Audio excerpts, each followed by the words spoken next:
सदगुरु कबीर साहिब जी जो बात बीजक में कहे हैं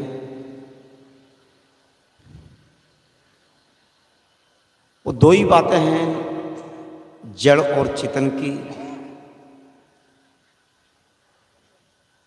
इसके उपरांत जड़ और चेतन दो वस्तु हैं, फिर भी मनुष्य के अंदर में कुछ विस्मय पैदा हो जाता है कि कोई ना कोई तो ऊपर है। यह विस्मय उन्हीं के अंदर पैदा होता है जिनको वास्तविक जड़ और चेतन का बोध नहीं हो पाता है। सदगुरु कबीर साहिब कहते हैं, तेरे ऊपर कोई नहीं स्वर्गे पताल में, और हुआ नहीं होगा नहीं तीनों ही काल में। इतना अकाट्य शब्द सदगुरु कबीर साहिब जी इसीलिए कह सके, कहे हैं, उन्होंने पूरी तरह से वह दृष्टिकोण किए, विज्ञान सम्मत बात की, अच्छी तरह से विचार करके।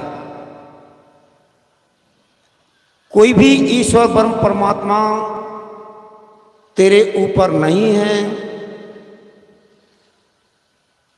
इसलिए जितने भी मनुष्य अथवा प्राणी मात्र हैं अपनी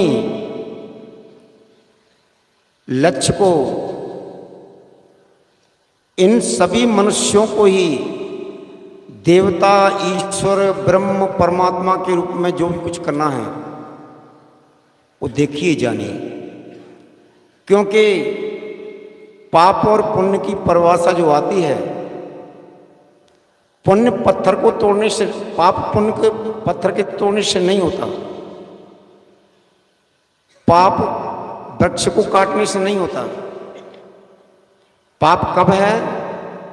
जब किसी की आत्मा को ठेस पहुंचती है, चोट पहुंचती है। एक भैया ने पूछा, पाप एवं पुण्य की क्या परिभाषा है? मैंने कहा, जो बातें तुम्हें अच्छी नहीं लगती हैं वह तुम दूसरों के लिए मत बोलिए। जो व्यवहार तुमको अच्छा नहीं लगता है वह तुम दूसरों के साथ मत करिए। जो व्यवहार तुमको अच्छा नहीं लगता है वैसा व्यवहार तुम्हारे लिए कोई करता है तो तुमको कष्ट होता है। जो शब्द तुमको अच्छे नहीं लगते हैं वैसे शब्दों को तुमसे कोई प्रयोग करता है तो तुमको कष्ट होता है। इसलिए ऐसा व्यवहार करना ही पाप है। क्योंकि आकाश पाताल में कोई परमात्मा भगवान नहीं है, यह जीव ही परमात्मा है, जीव ही भगवान है, जीव ही ईश्वर है, ब्रह्म है। जो भी कुछ आपकी समझ में शब्द हैं आप इस जीव के लिए कर सकते हैं।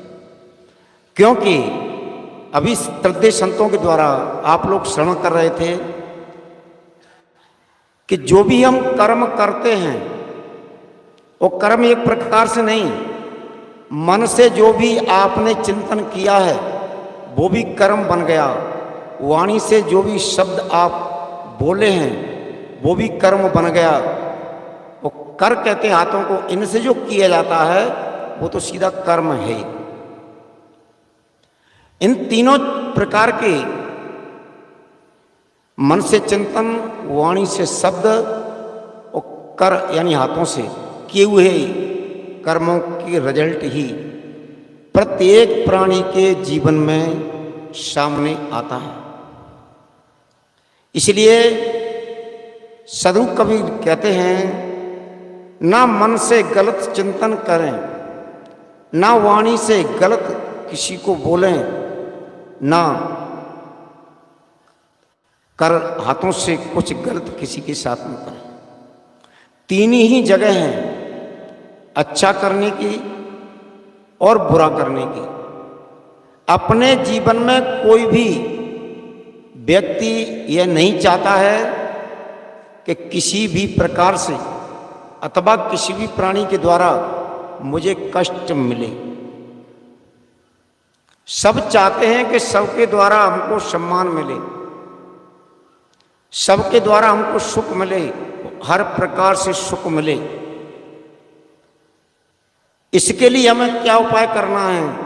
इसके लिए यही उपाय करना है कि हम अपने मन से सबके लिए अच्छा चिंतन करें, हम सबके लिए अच्छे शब्द बोलें, हम सबके साथ में जितना हमारी कैपेसिटी है, क्षमता है, उतना हम अच्छा करें। अच्छा करना ही पुण्य है और बुरा करना ही पाप है। इन कर्मों की स्मृति हमारे ही पास रहती है। इसी स्मृति को लेकर के शरीरांत होने के समय जीव के साथ स्मृति जाती है और माँ के गर्भ में शरीर का निर्माण होता है। यही है हमारा भाग्य, यही है हमारी किस्मत, वो यही है जो भी जिन शब्दों से प्रयोग करते हैं हमारे सामने आएंगे। और परंतु दुख कोई नहीं चाहता है, सभी सुख चाहते हैं। तो सभी सुख चाहते हैं तो हम सबके साथ में अच्छा करते थे।